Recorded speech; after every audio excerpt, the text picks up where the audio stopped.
बिस्मिल्लाहिर्रहमानिर्रहीम। अस्सलामु अलैकुम वरहमतुल्लाहि वबरकातुहू। नहमदुहु व नुसल्ली अला रसूलिहिल करीम। अम्मा बाद। नमाज में हवा खारिज हो जाए तो मोहतरम नाजरीन, अल्लाह पाक हक और सच बात को बताते हुए नहीं शर्माता। अल्लाह पाक ने अपने कलाम पाक में और हमारे नबी हज़रत मोहम्मद सल्लल्लाहु अलैहि वसल्लम ने अपनी ज़िंदगी में वो तमाम काम कर दिखाए, उनको अमली जामा पहना कर दिखाया ताकि आने वाली इंसानियत उन पर अमल करे और दुनिया और आखिरत में कामयाब हो सके। जिंदगी के किसी भी पहलू को पोशीदा करके नहीं रखा, बल्कि हर चीज़ की वजाहत फरमाई।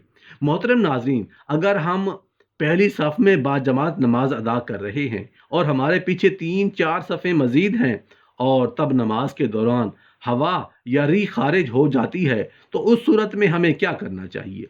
क्या हम नमाज जारी रख सकते हैं? क्या वज़ू बरकरार रहता है? या अगर हम दूसरों को नमाज में डिस्टर्ब ना करने की नीयत से वहीं खड़े रहें और बाद में वज़ू करके नमाज को मुकम्मल कर लें, तो क्या हमें जमात नमाज का सवाब मिलेगा? ये ऐसे सवालात हैं कि जिनके बारे में पूछने से भी हम शर्माते हैं, और फिर जब कभी हमारे साथ ऐसा मामला पेश आए तो नाइल्म होने की वजह से हम अपनी नमाज ख़राब कर बैठते हैं, बल्कि अक्सर औकात तो हम सवाब की बजाय गुनाह ही हासिल कर बैठते हैं।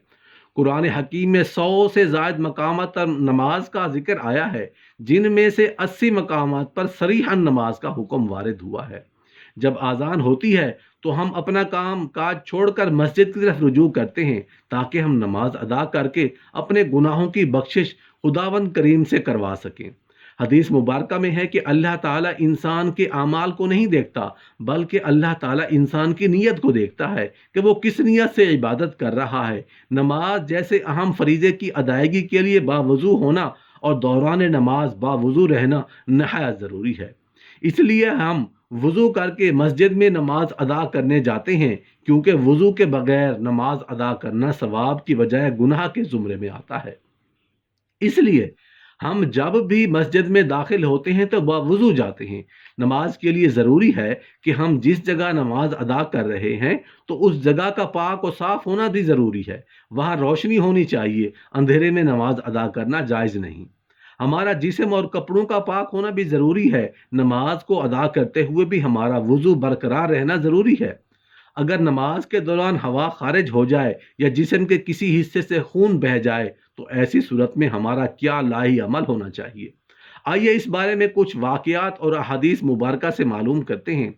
एक मर्तबा चंद लोग मस्जिद में नमाज अदा कर रहे थे कि किसी एक शख्स की हवा खारिज हुई। जब हवा खारिज हुई तो उसकी बदबू से सारे कमरे में फैल गई। जो लोग नमाज अदा कर रहे थे, सबको मालूम पड़ गया कि हम में से किसी न किसी की बंदे का वजू टूट चुका है। पर उन चंद लोगों में से किसी ने यह महसूस ना होने दिया कि किसका वजू टूटा है। उसने शर्म के मारे नमाज ना तोड़ी, बल्कि नमाज को जारी रखा। उसका पर्दा रखने के लिए ये चाहिए था कि वहां जो 2 लोग 4 लोग नमाज अदा कर रहे थे, वो सारे वजू करके दोबारा नमाज अदा करते, ताकि उस बंदे को शर्मिंदगी ना होती और नमाज को फिर से अदा किया जाता। फिर नमाजियों ने ऐसा नहीं किया। हमारे दीन इस्लाम में भी हुक्म है कि किसी के पर्दे को जाहिर ना किया जाए जिससे उसकी दिल आज़ारी हो, लेकिन यहाँ सवाल दिल आज़ारी का नहीं है।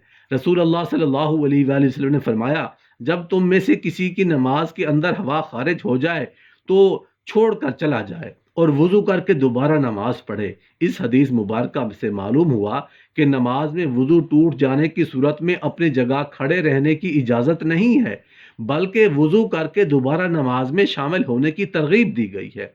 एक और रिवायत में है कि हज़रत आयशा सिद्दीक़ा रज़ी अल्लाह अन्हा का बयान है कि रसूल अल्लाह सल्लल्लाहु अलैहि वसल्लम ने इरशाद फरमाया, जिसे नमाज में कै, नक्सीर या मज़ी आ जाए तो वो लौट कर वज़ू करे और जहां नमाज को छोड़ा था वहीं से शुरू कर दे, लेकिन इस दरमियान में कलाम ना करे। इसी तरह हज़रत आयशा सिद्दीक़ा रज़ी अल्लाह अन्हा से मरवी है, एक हदीस मुबारक में दौरान नमाज वज़ू टूट जाने की सूरत में सफ़ों से निकल कर जाने के बारे में बताया गया है।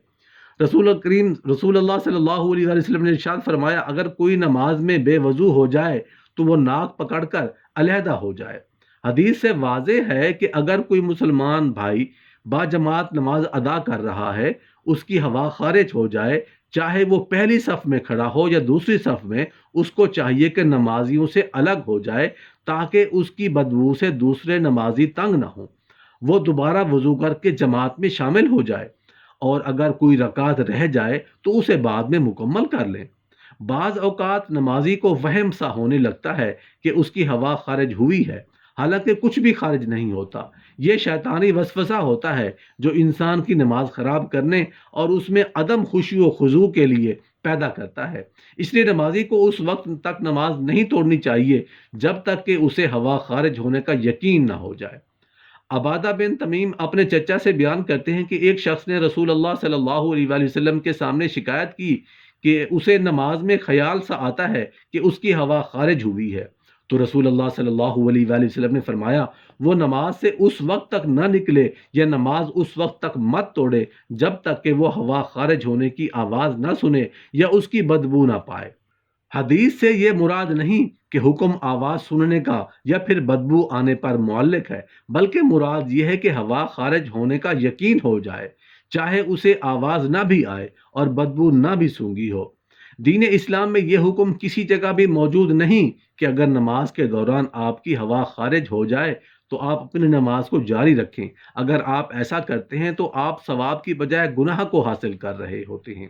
رسول اللہ صلی اللہ علیہ وآلہ وسلم کی حدیث پاک سے ظاہر ہے کہ اگر نماز کے دوران آپ کی ہوا خارج ہو جائے پر آپ شرم کے مارے کسی کو یہ ظاہر ہونا نہیں چاہتے کہ ایسی حالت میں اپنے ناک پر ہاتھ رکھ کر نمازیوں سے پیچھے ہو جائیں کہ میرے ناک سے خون بہ رہا ہے، دوسرے سبھی لوگ یہ سمجھیں گے کہ اس کے ناک خون بہنے سے اس کا وضو ٹوٹا ہے، اس لیے یہ دوبارہ وضو کر کے نماز ادا کرے گا۔